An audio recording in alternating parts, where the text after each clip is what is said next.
প্রিয় দর্শক, শুভ সকাল। এখন প্রায় 6টা বাজতে যাচ্ছে। তো আমার ঘুম ভেঙেছে প্রায় 4:30টার পর থেকে। আজকে কলকাতার পরিস্থিতি খুবই খারাপ। দেখতেই পাচ্ছেন, রাত্রে এত বৃষ্টি হয়েছে যে পুরোপুরি জলে ডুবে গেছে। আমি জুম করে দেখাবার চেষ্টা করছি। পুরোপুরিভাবে দেখুন, যে মোটর সাইকেলগুলো রাখা থাকে পুরো ডুবে গেছে, দেখতে পাচ্ছেন। আর এখানে তো নামলে পুরো জলে, আর এই যে সাইকেলগুলো দেখুন, যে বড় বড় সাইকেলগুলো পুরো ডুবে গেছে। কি অবস্থা!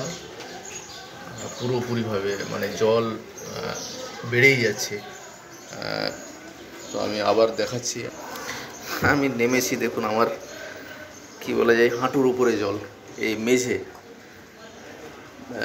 রাস্তা দিকে গেলে তো পুরো এক কোমর জল হবে। আমি আমার যে রুমে থাকি সে রুমের পরিস্থিতিটা দেখাচ্ছি।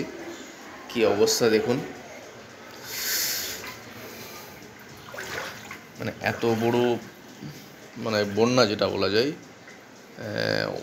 2004-এ যে আমফান হয়েছিল সেই সময়ও এত জল আসেনি। তো পরবর্তীকালে পরপর রিপোর্ট নিয়েছি, পুরোপুরি দেখতে পাচ্ছেন জল এসে গেছে রুমের ভেতরে। যখন ভোর 4টা 4:30টায় উঠি তখন এতটা জল ছিল না।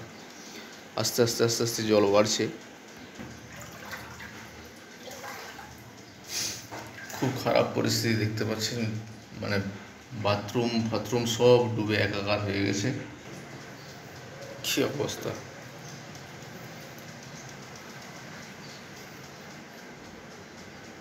বাড়ির ভেতরে জল দেখতে পাচ্ছেন কতটা। আমি এখান থেকে মেন রাস্তাটা দেখাবার চেষ্টা করছি। এই যে দেখতে পাচ্ছেন, এক কোমর জলে মানুষ হেঁটে যাচ্ছে রাস্তা। এটা হচ্ছে কলকাতার কেশব সেল স্ট্রিট। আর এই জায়গাটায় মানে আমাদের আপনারা চেনে যাবেন, এই জায়গাটা হচ্ছে ফাটাকেস্টে যে কালী পুজো হয়, সে কালী পুজোর যে স্টেজটা হয় সেখানেরই এই জায়গাটা। আপনারা সবাই জানবেন, কলকাতার নাম করা কালী পুজো ফাটাকেস্ট, সেই জায়গারই এই পরিস্থিতি। তো বন্ধুরা, ভিডিওটি বেশি বেশি করে শেয়ার করুন যে কলকাতার কি পরিস্থিতি। কারণ এখন রাস্তায় বেরোনো যাবে না, রাস্তায় যেতে গেলে পুরোপুরি এক কোমর জল। তাই আপনাদেরকে এই বাইরে থেকে এই ভিডিওটি করে দেখালাম। ভালো লাগলে লাইক কমেন্ট করবেন।